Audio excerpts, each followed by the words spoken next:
A little bit, so thank you for the introduction and thank you for having me. And that's a little better, I think. And so, a little bit on my background, and this is one story, but I think a story of many. And so, since 1981, unfortunately, the reasons for immigrants or migrants, leaving their country of origin has not changed very much.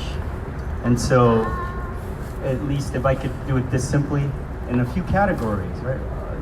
Fleeing violence, whether that's due to a war, government instability, or domestic violence, or gang violence, or a future not seen. And so, an unfeasibly sustainable economic future in that country, i.e. especially Honduras. We know this recently, there's half of the migrants coming from the northern triangle of El Salvador, Honduras, and Guatemala. At least half, or 47%, are from Honduras. And so those reasons were very similar in 1981 when my family and I crossed over the border. So a bit more detail on that. I think to make it more real, it's different when you engage one-on-one with someone and they tell you this is what we went through. And I've said this before, it really is not to elicit sadness. Because sadness does nothing if it's not followed by love and action in response.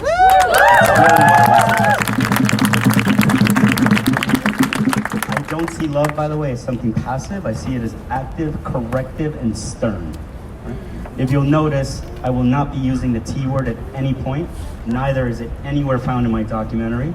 And I don't use the P word as in resident. Oh, no pun intended on that for the residents here.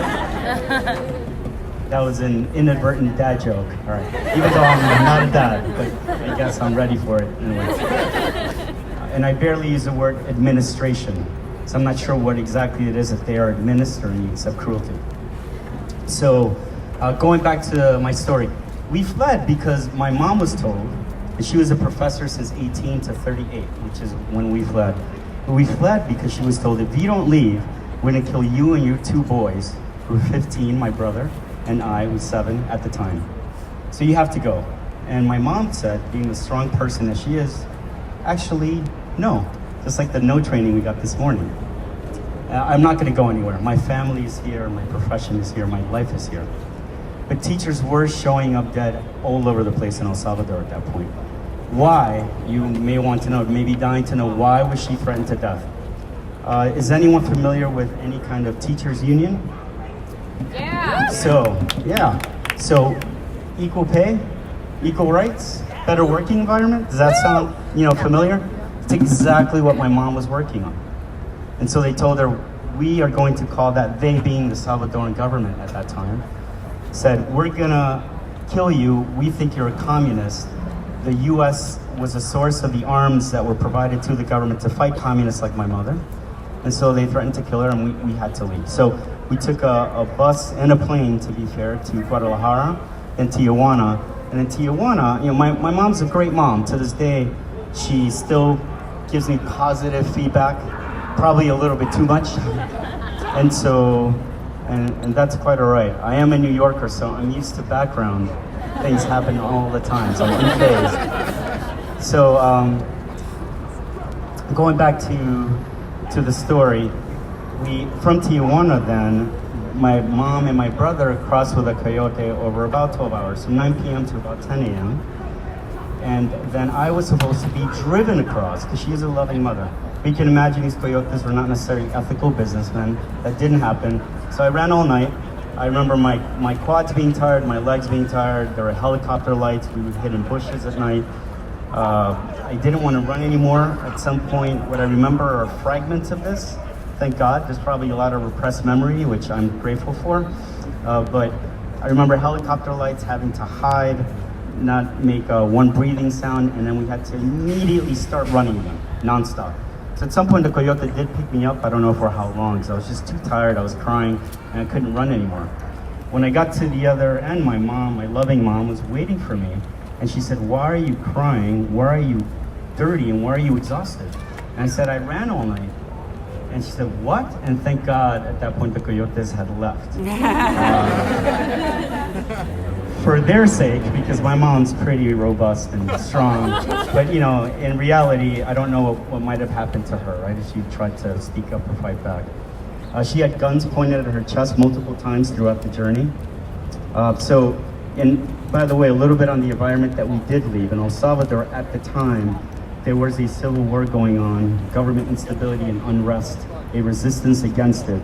So at 6:01 p.m., there were tanks outside of our house in Santa Ana, which is the second largest city, not the capital, San Salvador. And I remember as a child hiding from those tanks, and if you were found at 6:01 by the government, you were shot on sight. You were told that we will assume that you are part of the resistance here out there at 6:01.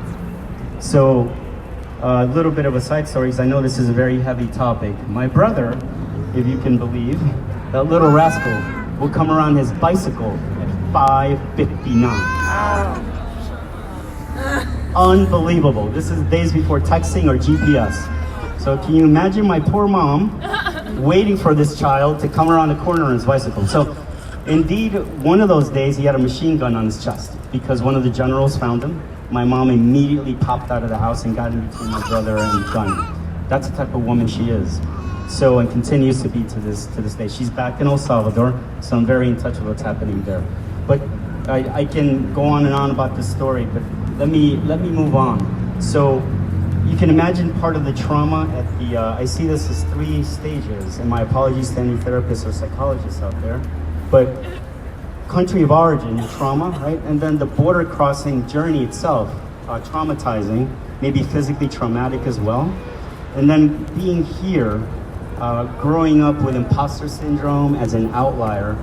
And this is the first time that I say this publicly, a little bit of a surprise to probably everyone, except I mentioned this to Marie the other day, and I didn't withhold from anyone else on purpose. It was a new thought. This is a calling for me, lifeundocumented.org. I quit my job because of that calling. And I feel the same inside I have to share this in advocacy. So I was diagnosed with borderline personality disorder in 2014. Extremely painful, especially for a physician to hear, because that's what I read about as a medical student. And I said, I am that. If you Google it, I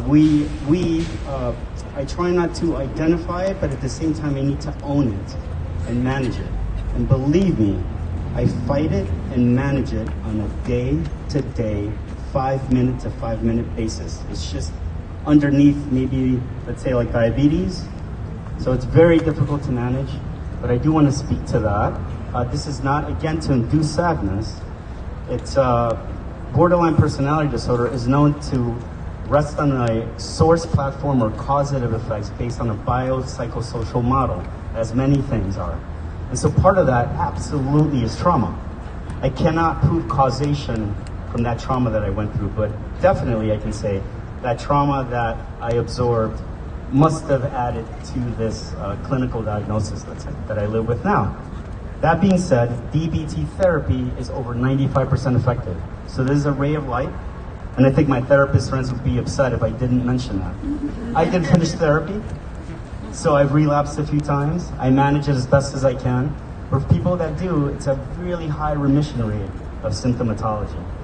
But it's definitely a monster that I have to grapple with on a daily basis that you may or may not see. And I want to speak to that because of the trauma of the border crossing and the journey. I can't imagine after I got to LA having to have been put into a detention center on top of it with the conditions that we spoke about. And Julie, and that Julie spoke to. I don't see Julie right away, but I can't imagine on top of that trauma, then even more on top. So acute trauma on unknown chronic, right? So these folks that are in detention, these migrants, these human beings, by the way, the estimated 11 million undocumented immigrants, they're human beings. The 11 million is not a number. These are lives and families, like mine. Let's not forget that. Akin to the opioid overdose epidemic that's happening. It's not just a number of 45,000 a year, right?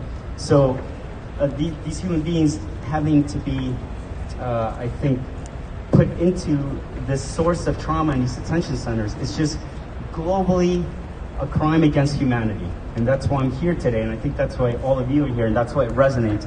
across all skin colors and origin, right? Because this is a global human issue. And migration is an absolutely global issue. So, and then it's not to plug myself, but more to educate. So that's why I started lifeundocumented.org, to deliver these stories de-identified, and two, to approach it on what I'm going to call real-world immigrant data that does not exist right now. The published data, which is great, and it's in my documentary, comes from the U.S. Census and the American Community Survey. They're guesstimates, hence the 11 million. Let's not forget that DACA, fantastic as a program may be, these students live with anxiety because DACA is the equivalent of a cliff with an unfinished road at the end. There's no pathway to citizenship. That's right. And so DACA and TPS only account for about 10% of those estimated 11 million. So my goal through the .org is to speak to the stories with real-world immigrant data to help advocate to change the media rhetoric and to help inform and hopefully affect immigration policy that's humane, holistic database and globally responsive at the end of the day. Because I have a global vision for this, and God help me, Jeremiah 29:11, that I can get there. Timothy 1:7, we have a spirit of love, strength, and power, not one of fear, and I think that's why you're here today. And I endorse you to advocate and to keep doing the work that you're doing. Thank you for being here. Remember, love is action. Let's go into this march with that mindset. So thanks very much.